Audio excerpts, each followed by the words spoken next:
I'll entertain a motion to approve the agenda for the special emergency meeting. I made a motion. All in favor, say aye. Aye.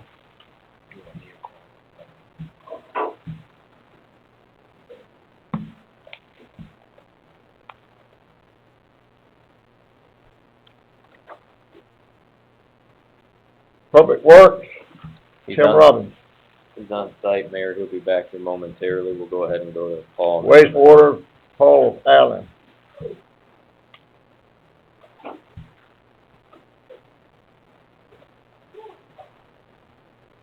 Good evening.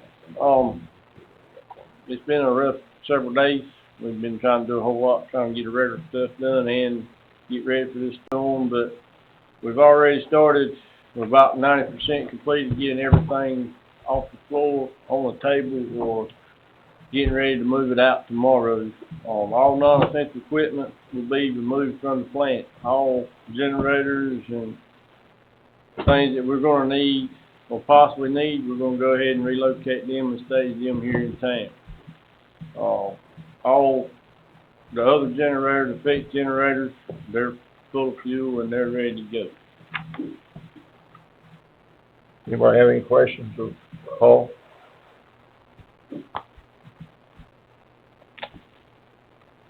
How were we prepared out there on the overflow situation with the heavy amount of rain? Paul?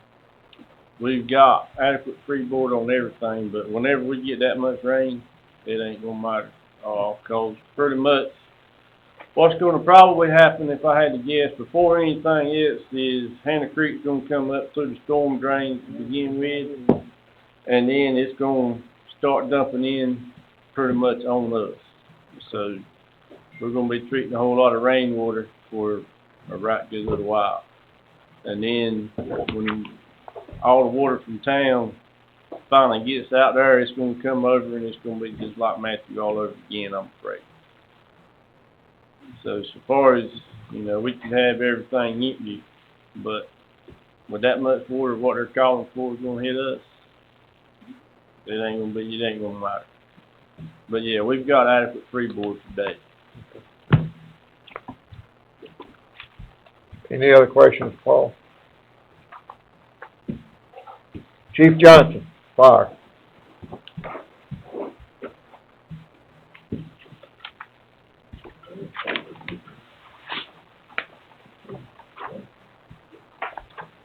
Mayor, Board, hope y'all doing well tonight. I like to think most any time with the business we're in, we're ready to go 24/7. Because we never know when an emergency is going to happen, that we will need whatever. So, with that being said, we've done extra precautions and done some other stuff.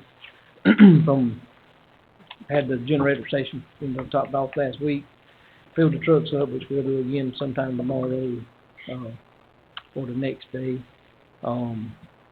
as needed for sure. We've ordered extra set of chains for the chainsaws. Got some spare radio batteries. Ordered a couple little rubber rafts to help deploy if somebody needs to. We got another conference call tonight at 7 with the county, with the fire chiefs. Had one last night as well. The Gover stuff. Just a couple things for y'all to know, if you don't already, but the county's got a adverse weather policy, if you will. If the winds get sustained over 40 miles per hour, then they start cutting back on what they dispatch. They won't send the ambulance out unless it's really something life-threatening. Fire department either. As far as trees down, fire lines down, things like that, they really scale back to help protect us. Now, if it comes out a wreck and a motor vehicle accident somewhere, they're going to dispatch us. It's up to us to determine if it's safe enough for us to respond.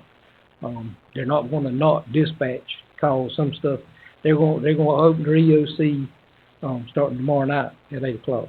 With pretty much a limited staff tomorrow night till things worsen on Thursday, from what we've been told. But like I say, they're not going to hold calls. They're going to dispatch us out, and it's going to be up to us.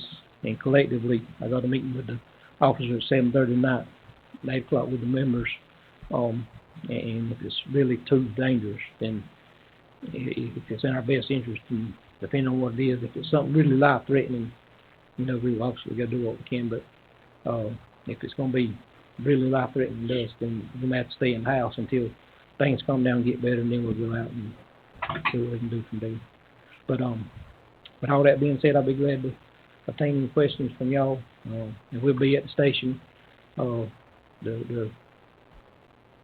the duration, I'm sure. I mean, the volunteers are usually pretty good. Of course, a lot of them's committed to the work. Some of them plan on going to work Wednesday, not coming on to Sunday, depending on the job. But we got people with Parks and Rec involved in there, done just like the fire department. So, but still, you know, volunteers usually pretty strong, and might even have to deputize a couple of y'all. We'll see. But bring some out of retirement. But anyway, yeah, I'll be glad to obtain any questions. You're gonna have people at the fire department all the time. Yes, sir. I mean, and we put out cots today, kind of straightened up and doing some stuff, because I'm sure there's going to be some of our families up there as well. You know, for us and our families, I like to know that mine's safe, and if they're at home, I worry about them, but at least if they're there with other folks, I mean, you know, that's a safe haven to me, even though I'll be out in the storm, obviously, but you know, like I say, there'll be quite a few upstairs, I anticipate. Is there any questions of Chief Johnson? Thanks a lot. Yes, sir. Kim Pickett. Yeah, then we'll talk to Edward first.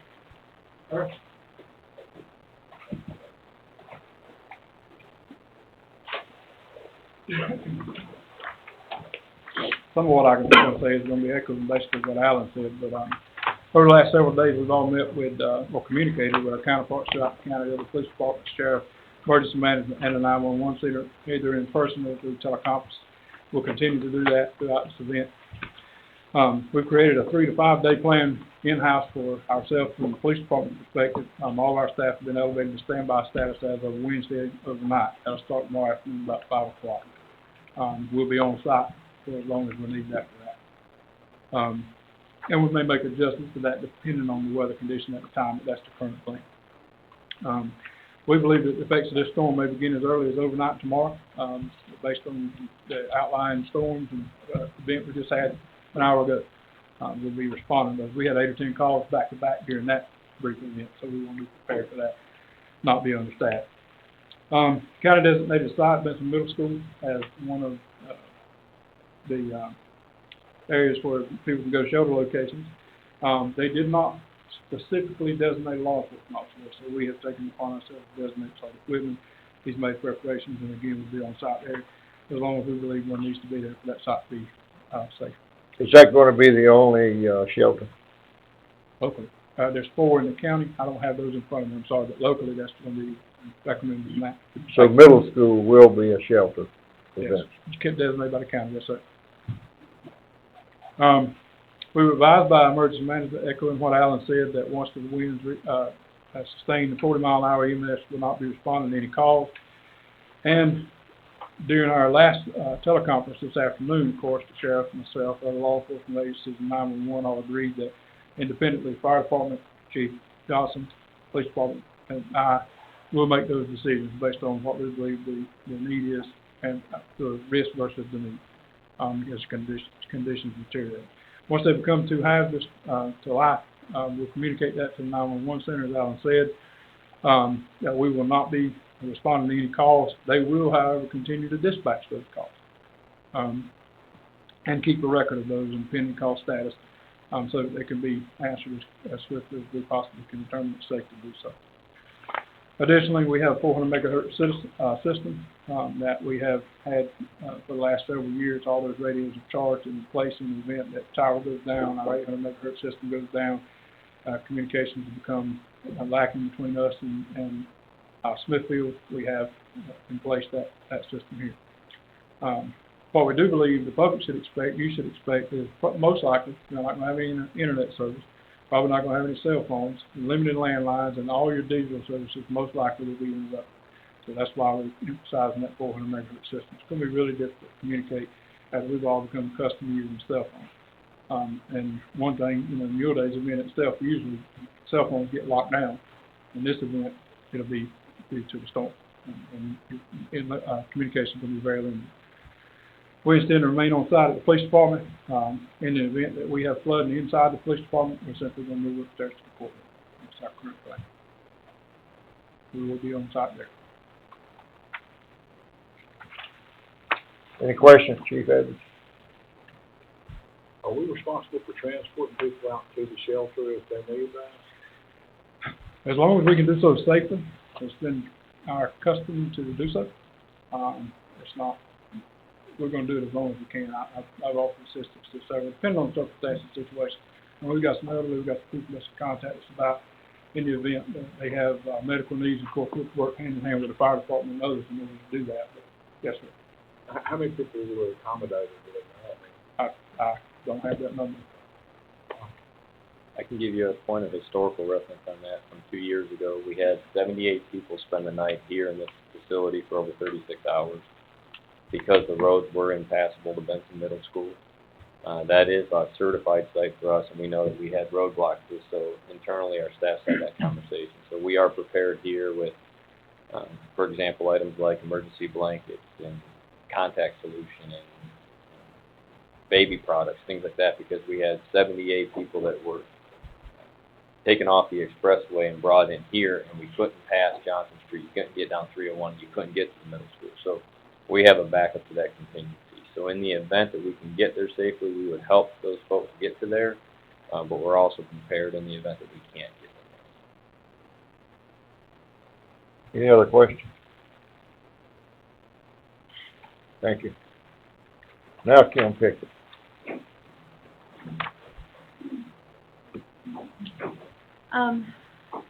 Utility billing is what it says for me, but really, Terry and I are working on a schedule of who's going to be here to answer the phones around the clock, 24 hours. We will have the phones open as of Thursday at 8 o'clock, and they will not shut down until Sunday, Monday morning, likely Monday morning at 8, to which hopefully we'll all be here and our staff will be able to answer it. But in the event that they get inundated, I too will have a phone at home so I can answer the calls from my house as long as I have power and internet. And then to kind of echo what Matt said, Hurricane Matthew, we had a lot of people come in off of 95 and 40.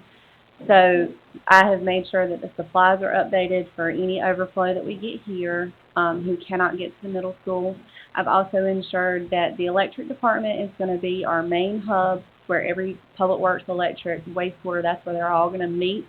And so I've made sure that we have supplies for our employees as far as food, water, Gatorade, toiletries, anything that they may need in the next 4 days that they'll possibly be here, they should be supplied and not go hungry. Those are the things that I've been working on in the last couple of days. Any questions? Any questions, Kim?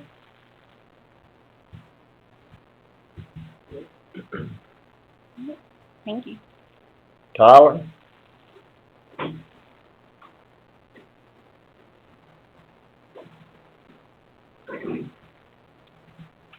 So, media has been pretty much hurricane 24/7 since that initial press release. We're regular updates from National Weather Service, public schools. We did the sandbag promo yesterday and today, and that's pretty much gone. We handed out flooding notices to the 301 corridor businesses as well today as well. All TOB press releases will also go to you guys and media, and like I said, we'll just continue to update through the whole thing. Questions? Any questions? Yes, sir. Before Tyler steps down, our staff's also working on a voluntary evacuation notice specifically for those that were in the 301 trailer park that took substantial water in 2016. That flyer is bilingual, and with your permission tonight, if you go ahead and authorize us to institute the curfew and necessary other sufficiencies, we're going to go ahead and start disseminating that information tomorrow. We know that that was very devastating. Chief Edwards also indicated, I believe, that the owners of the trailer park on Chicopee Road asked for our assistance today, if I'm not mistaken, and we've helped canvass that trailer park, encouraging people to utilize and leverage the Benson Middle School shelter as an option as opposed to staying in a trailer, because we do anticipate, in addition to 12 to 24 inches of rain, substantial wind. And we know that folks that are either in a modular or a mobile home could sustain damage before a stick-built construction. So if you can, we'd ask that you bless us tonight to do that, and we'll get out and canvass that word as well. Yeah, we'll get that out tomorrow morning. And we went downtown as well. Then we go door to door through our downtown district too. Yes. So what are you looking to be approved? Just permission to encourage people to utilize a voluntary evacuation. We're not going to make it mandatory. We don't think that that's a sufficient step, but we wanted your blessing before we went out and told people that they should probably relocate out of their home. But we think it's a good move because you had 5 and 6 foot of water in that trailer park in 2016. I'll entertain a motion to, And I'll make that motion. any other discussions? All in favor say aye. Aye. Opposed, no. Thank you all. Thanks a lot. Has anyone been able to, the 301 Park and talk to the people? Yes, sir. We met with Mr. Patrick that owns the facility today. He was at Public Works, and Jacob was even in that trailer park today as well. So we're working on continuing to communicate throughout there. As we all know, the loss of Evelyn Arando is a very hard loss for us, and we're going to try to fill that gap in her honor. But she was the one that was the strongest communicator on our behalf. And just so everyone knows, we do have 3 bilingual front office staff members and team members that are going to assist us in that effort as we did in 2016. You're gonna do it? Well, let's let, Tim, are you here now? You wanna come?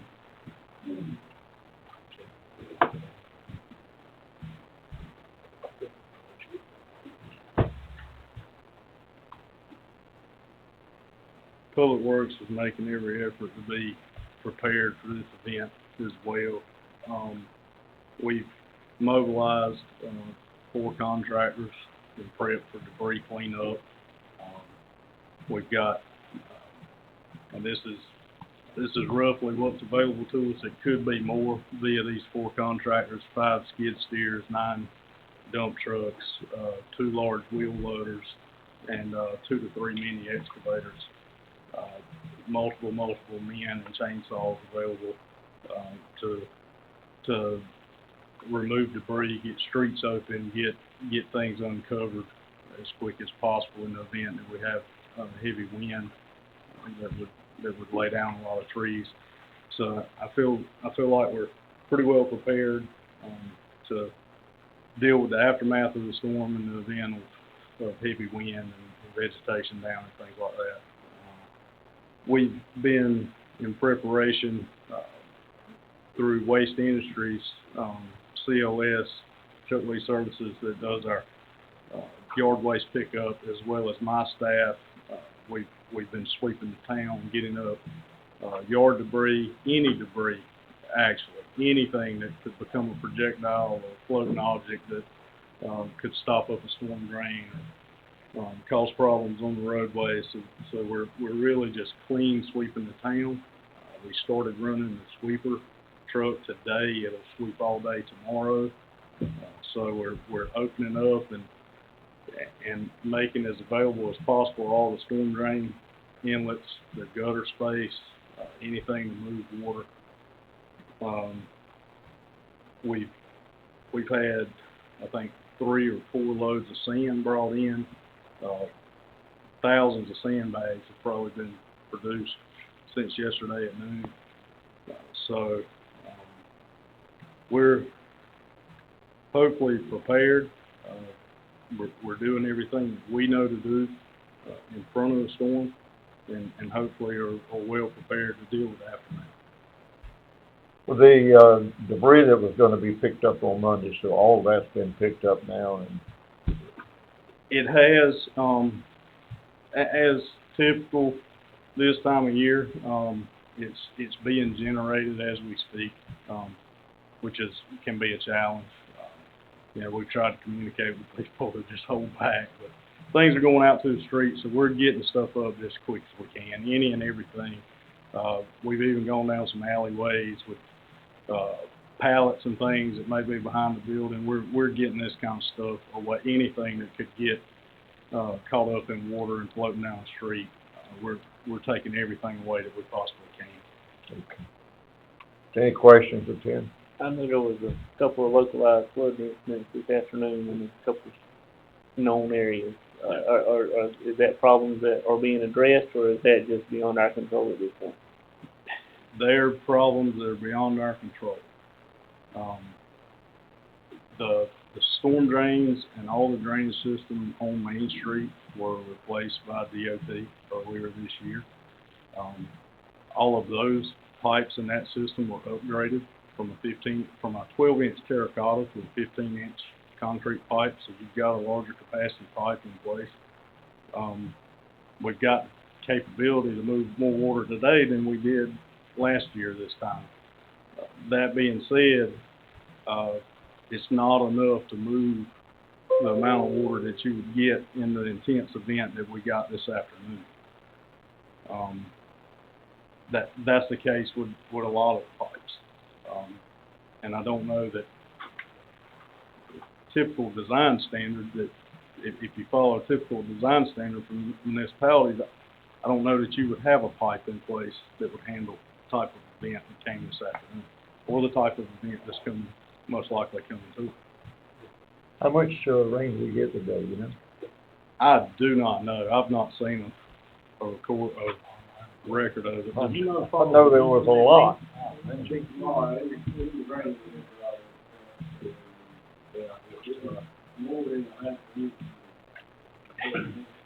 The intensity of the event. I was just gonna say, I just want to say what I'm thinking about.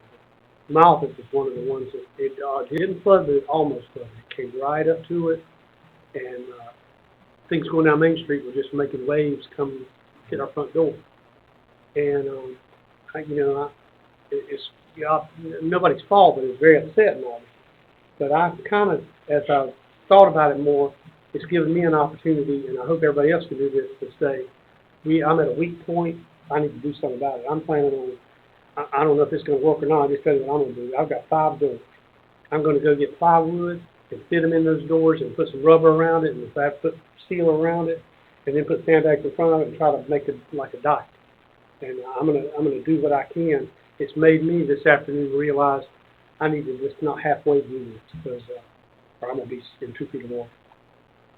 I just know that Railroad Street, all the way down Railroad on the west side of town, has always been a thing. I know Market Street has, but I know we just talked about notifying the people in 301. Are we making sufficient contact with all those people? What do we expect, seeing that they may have not been there during Matthew? I know several residents in Railroad have not. I just want to make sure that they're insured with their potential for flooding is greater than other areas of town. Is trash pickup the same as it is? I mean, has it changed at all as of this point? Still gonna have pickup tomorrow or whatever? I have not had a conversation with Waste Industries regarding it. So at this point, Waste Industries is on go for tomorrow for your normal Wednesday pickup. Thursday's pickup could be impacted by the arrival of high winds and weather, but at this point, we anticipate Thursday. I can tell you right now, we need to get the word out that you should not put your recycling can out. I'm telling you right now, for Thursday's recycling, don't do it. And we personally at my home brought all of our cans in and locked them down today, because those cans are going to be all over your neighborhood. So if you can, a social media post while we're here tonight is encouraging people to pull back any canisters if they can, especially those on Thursday. But your normal Wednesday debris should be picked up tomorrow if you are a Wednesday service. Well, if there's any way possible, you need to secure any of those cans, put them inside of this something, because if they get turned over in that traffic, you're going to have good range are going to be full again. Absolutely. Those trash cans will be everywhere. Yeah, absolutely. Anything that individuals can secure on their own property will help us in regards to. Do we have any way to know? Get your trash in and we're all. The only 2 tools we do have are the reverse 911 dispatch call, which we can do, and then social media, because everything else would be postal or hand delivery. And right now, the two, and the disadvantage of the reverse 911 call is the majority of people don't have a landline telephone anymore, and if they're not signed up to the JOCO Ready Alert, they may not get the notice. So we're going to call on people through social media, we're going to call on people through church groups, whatever the reverse phone trees are, to share that data. But those are all thoughts we need to get out. If we have any other ideas on how to do it, we'd be happy to. everything is not tied down. Just want That's to- right. Yep. Any other questions? Any other comments? Thanks, Steve. You gonna do the electric, Matt? Yes, sir. Just so everyone's aware, if you can't hear me, raising your hand won't help, but can you hear me in the back? Okay. So the electric department currently is at full staff with 5 individuals. Those 5 individuals have been prepping, obviously, for this all summer. We've cleared all the main lines with our subcontractors in place. We've replaced poles. We've reinforced the system. With that being said, we've had multiple conversations with our support system through Electricities in North Carolina, and I was on the line again today with Duke Energy Progress. We've identified that we're in line, we're in a queue for additional subcontracted resources. All the resources throughout the state have already been allocated, and they're bringing in outside teams at this point. So right now it's our 5 individuals and our subcontracted tree clearing team with Eldridge Tree Service that are set to go as early as tomorrow morning at 8 o'clock a.m.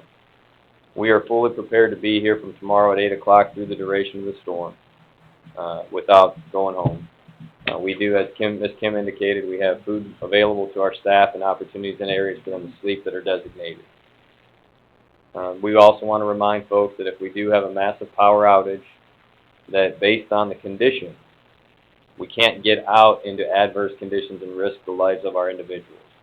So if, again, it is high wind, deluge of rain, it will be an opportunity for us to have to sit still. We just want to drive that point home. But Glencore asked me to personally thank this board for your investment in the new pole truck, as that truck has helped them almost 250%.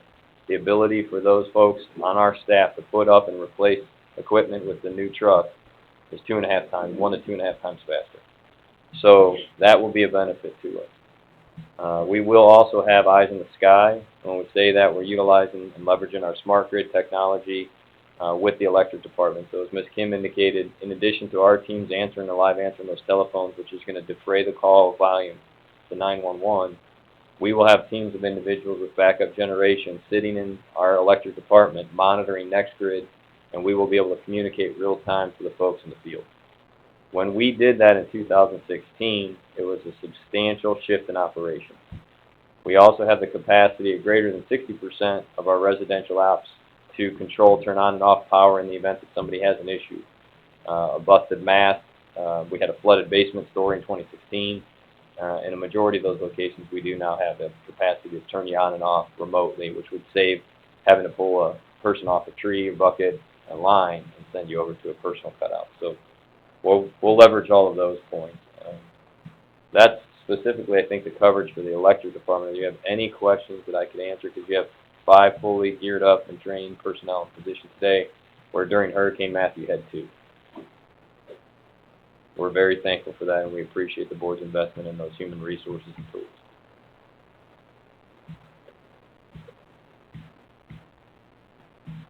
Is there a possibility that with the projection of the weather at the time, that Duke Power would bring their network down and we would wind up without power coming to us?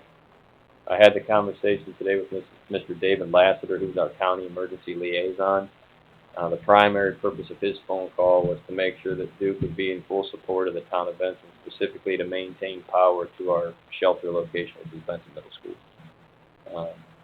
I would be speaking out of my lane if I tried to answer that one from a Duke perspective, but I can tell you from an emergency ops standpoint, if there's a critical failure and it's going to cause more damage than it would do good, Duke has that right to disconnect us if necessary, but we haven't seen that in the past, even during the most recent threat of Hurricane Matthew in 2016. So as you recall, we were back up within 2 hours to 95% of our customer base.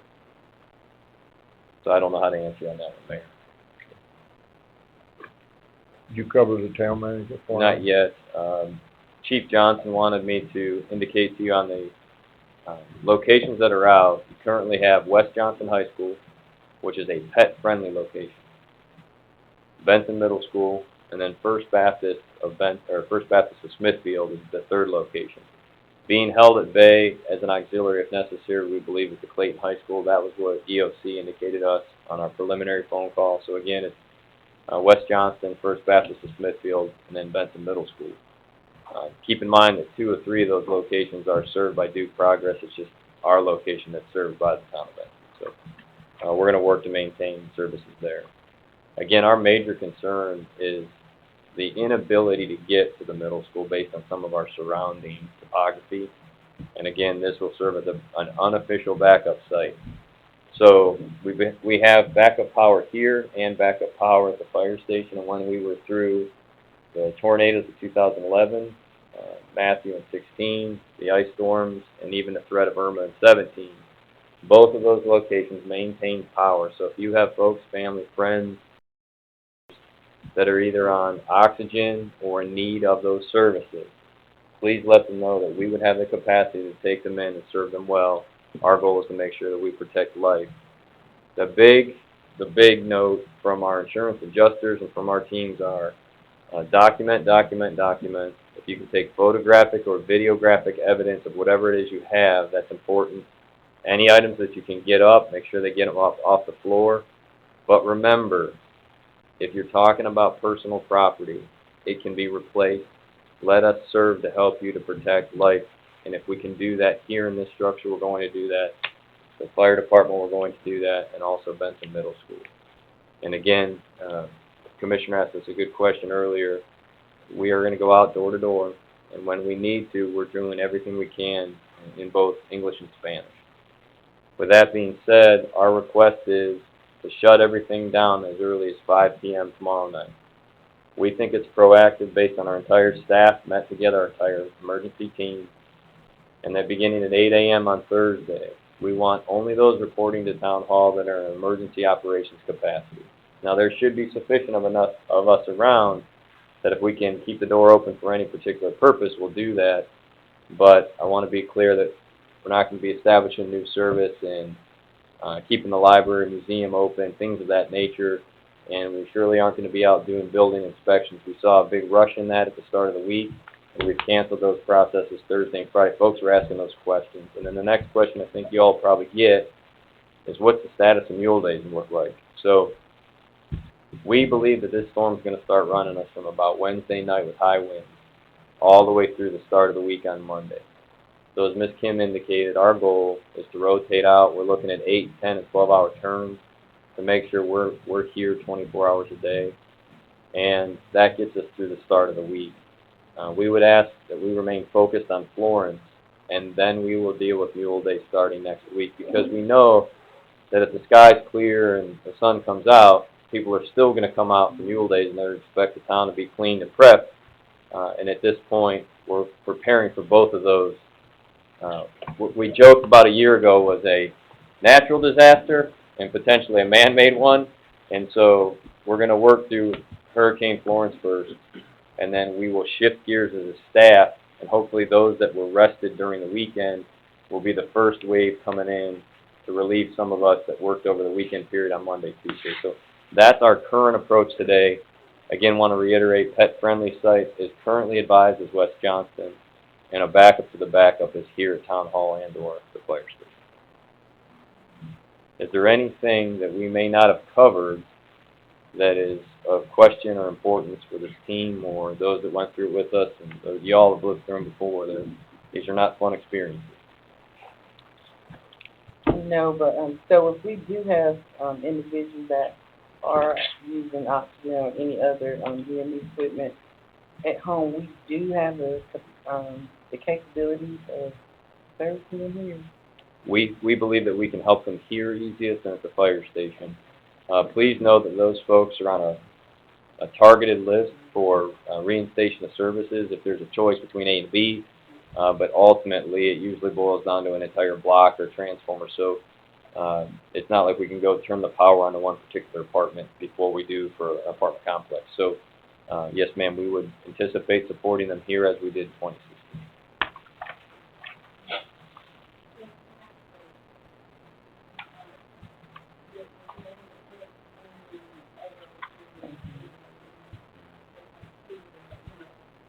Non-perishable. Non-perishable that they would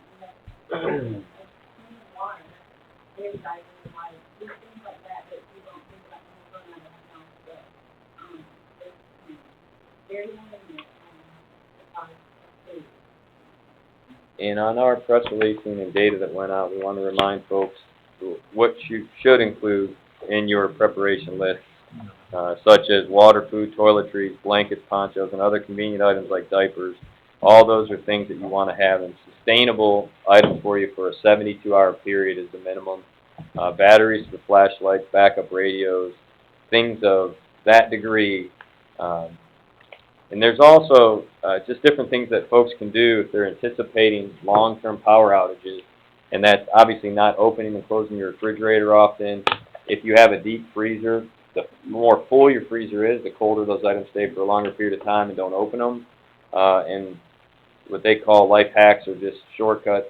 If you can't locate water right now to make ice cubes out of, you can take 1 gallon Ziploc style freezer bags, fill them, and those are filling up in the freezer. So even as they're keeping your items cold, as they're thawing out, you have fresh water to drink. So there's just different techniques that we're encouraging residents and business owners and area folks to take to protect themselves. But right now, if you go to any of our local stores, there isn't much left on the shelves. There aren't any batteries to be found, and generators and fuel are becoming very difficult to locate as well.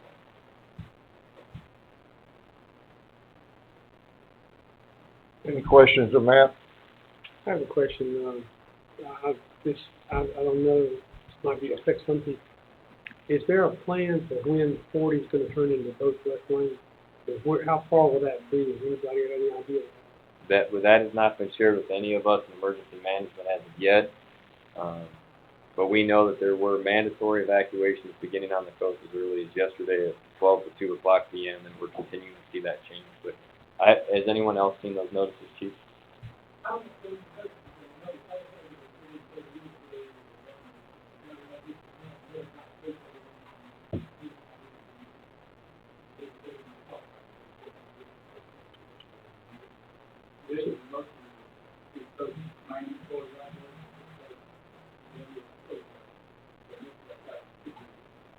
Out of the way.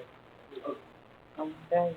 It's not good. Terrible. It's terrible. Well, It took them 2 hours. yeah, we were watching the news today, and there were still folks in the water swimming as of 3:30 when we checked in. So we're going to see them start to roll on through here at a pretty strong clip.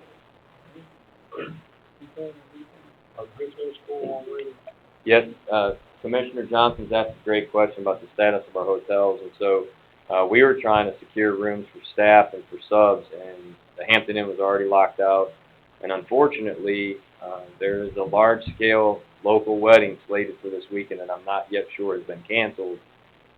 Pretty predominant family, and they had most everything locked down, from rooms to the Preston Woodall to our outstanding cottages. So we're awaiting reports whether or not we would have access to any of those overnight accommodations for our emergency response personnel too. So yes, sir, everything as of yesterday, primary meeting was early day. They was all sold out. We found a couple of rooms a days in, and we're still there.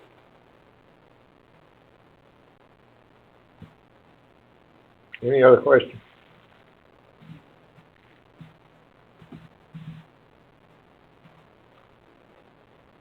Today, at 1 o'clock, the chairman of the Johnson County Commissioners, Jeff Carver, declared a state of emergency for Johnson County. And we now are going to do that also, but I'm going to read the resolution, and this is the declaration of a state of emergency for Hurricane Florence, and it's resolution 192-2018. Whereas Hurricane Florence is forecasted to significantly impact the town of Benson and the Johnson County with high winds and potential extreme flooding, and whereas as a result of the above described disaster, the town of Benson Board of Commissioners have determined that there is an imminent danger of widespread or severe damage, injury, or loss of life or property, and public safety authorities will be unable to maintain public order or afford adequate protection for life or property, and whereas declaring a state of an emergency and imposing the restrictions and prohibition ordered herein is necessary to maintain order and protect public health, safety, and welfare, and to secure property. Now therefore, pursuant to the authority vested in the Board of Commissioners of the Town of Benson under Article 1A of Chapter 166A of the North Carolina General Statute, Section 1, a state of emergency is hereby declared within the jurisdiction of Benson, North Carolina. Section 2, the emergency area covered by this state of emergency shall be the corporate limits of the Town of Benson. The following restrictions and prohibitions are imposed. A, curfew and travel restrictions. The Chief of Police and the Town Manager are granted the authority to impose a curfew and travel restrictions within the corporate limits of the Town of Benson between the hours of 8 o'clock p.m. and 7 o'clock a.m. from Thursday, September the 13th, 2018, until Monday, September the 17th, 2018. Voluntary evacuation. A voluntary evacuation of Highway 301 Trailer Park is hereby ordered due to the potential risk of extreme flooding for homes at 308 North Wall Street and 402 North Wall Street. Residents of these addresses are strongly encouraged to vacate their homes by 8 o'clock a.m. Thursday, September the 13th, 2018. The forecasted rain could produce flooding that would not allow emergency personnel to access these homes. Section 4. The Board of Commissioners of the Town of Benson hereby order all Town of Benson law enforcement officers and employees and all other emergency management personnel subject to our control to cooperate in the enforcement and implementation of the provisions of this declaration, all applicable local ordinances and state and federal laws. Section 5. I hereby order this declaration, A, to be distributed to the news media and other organizations calculated to bring its contents to the attention of the general public, to be filed with the clerk of the Board of Commissioners, and C, to be distributed to others as necessary to ensure proper implementation of this declaration. Section 6. The declaration shall take effect on September 11th, 2018 at 6 o'clock p.m. and shall remain in effect until September the 17th, 2018 at 7 o'clock a.m. unless otherwise modified or rescinded. And this declared this 11th day of September 2018 at 6 o'clock p.m. We're going to ask the Board of Commissioners, having read this, do you understand what it says? Do you have any objection to what's written? I got a question. Say like, cause saying the curfew is 8 p.m. What you got your footage out here? This is for general travel of the public. Yes, sir. It's just restricted general travel. Is there any other questions? I'll entertain a motion to approve this as read. I'll make that motion. Any other questions? All in favor say aye. Aye. All opposed, no. The ayes have it. And the resolution 192, 2018 declaration of a state of emergency, Hurricane Florence, has been read and approved. So say the board. Pass that to the clerk.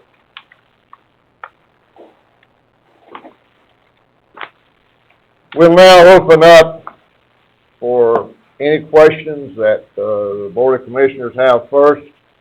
And if there's any questions of the public, if you'll come forward and express, your thoughts or questions or whatever. Board of Commissioners have any questions? All right, does the public have any questions? If you do, come forward.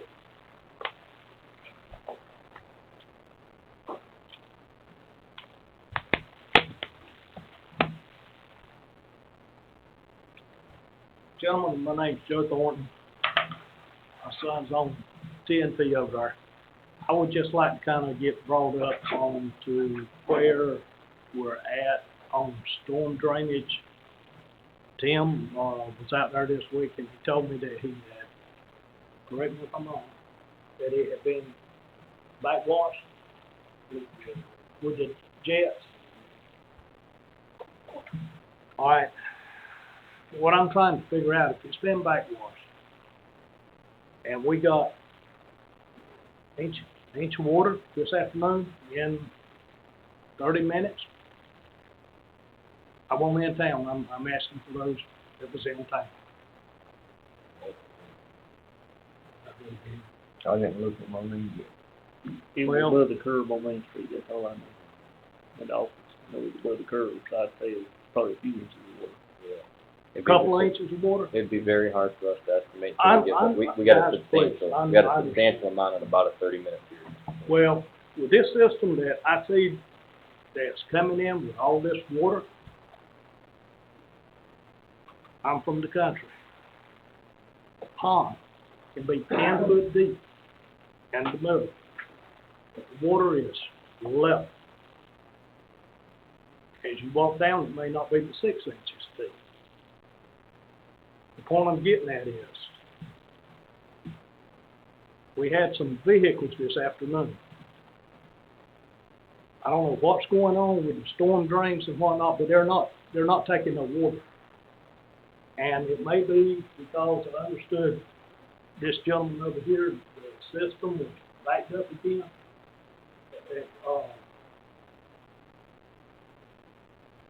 The sewer system. The rainwater. All right. Well,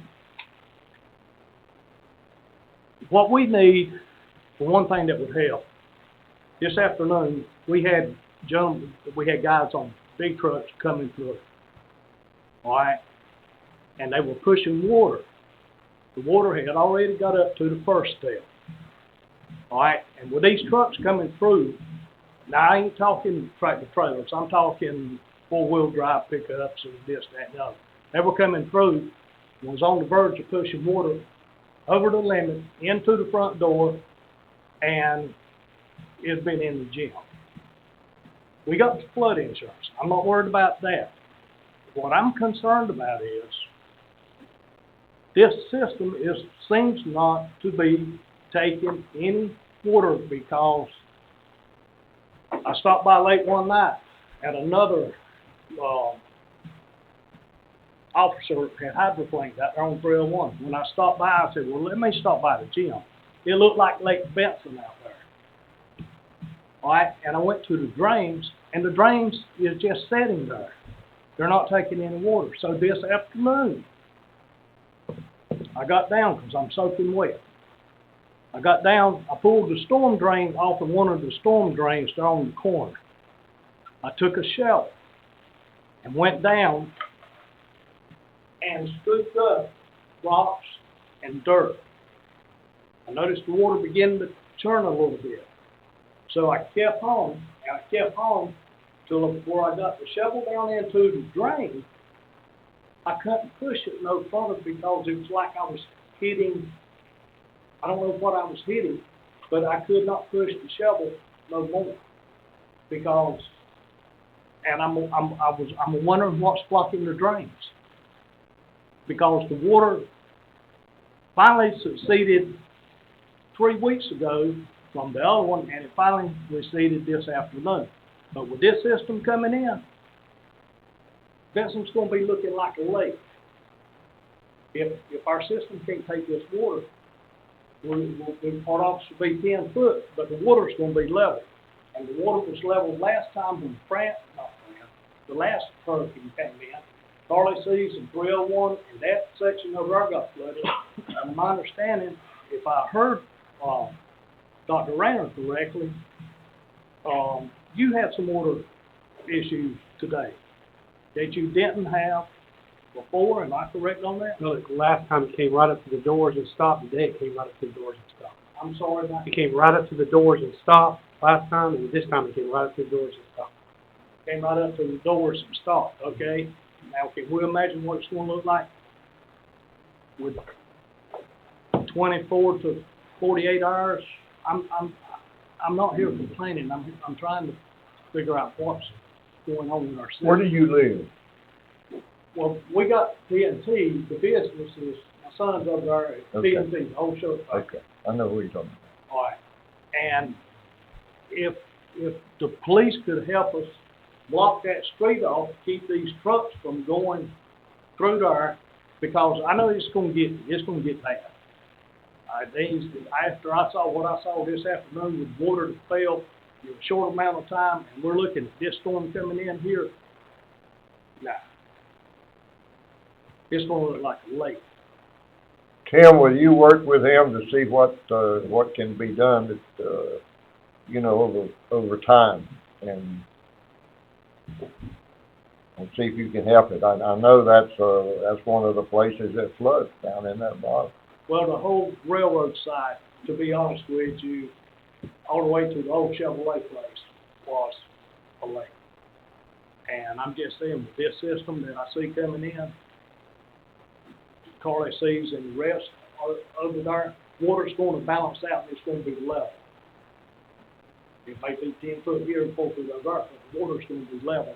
And when it spreads out with all this water that's coming in, gentlemen, I don't know. We appreciate you bringing that in. And Tim is listening to you. Oh, I know, Tim.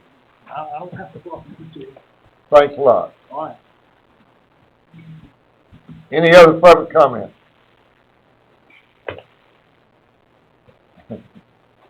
Anybody else?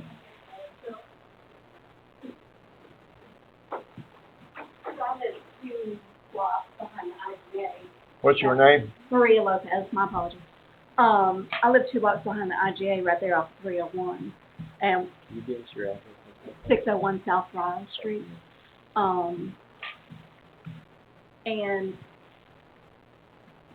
so I guess my question is, the same thing happened to us.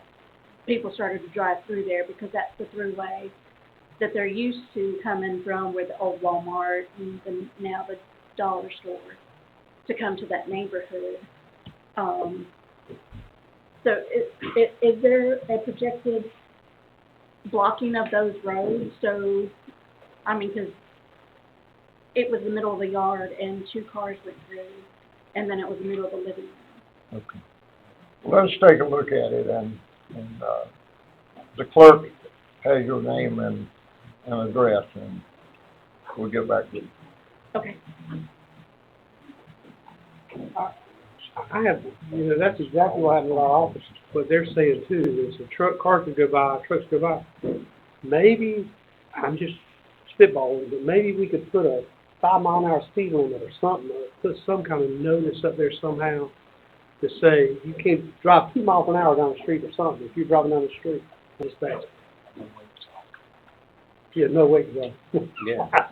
With all due respect to the concerns raised, I want to take just a minute to tell you that. A few minutes ago when I was telling you about the time frame of the 8 to 10 calls that we got back to back during the midst of the heaviest rain that we had, I had the occasion to go by both of these areas that are being discussed and the rest of the town, patrolling from one place to another. I don't know that there's a system in optimum condition that can contain the water that came down in such a short period of time, and I don't know how to speculate about what came down. What I can tell you was traffic was ridiculous. To the extent that both lanes of southbound 995 were stopped and they were trying to get off from Benson from one into the other. There was traffic and people were hurriedly trying to get through town. I went by, I saw your staff trying to stop the water from coming in. I saw the situation at TNT. I saw one of the vehicles that was sitting basically at the front door of the building, crossways the road, water running nearly into the tailgate. I saw that. Saw the conditions that was discussed on Railroad Street. I also saw the conditions. We got a phone call from IGA concerned about whether or not there was going to be flooding in 301 was flooding and running up into the parking lot over the curb. I don't know how you prepared for what we had this afternoon.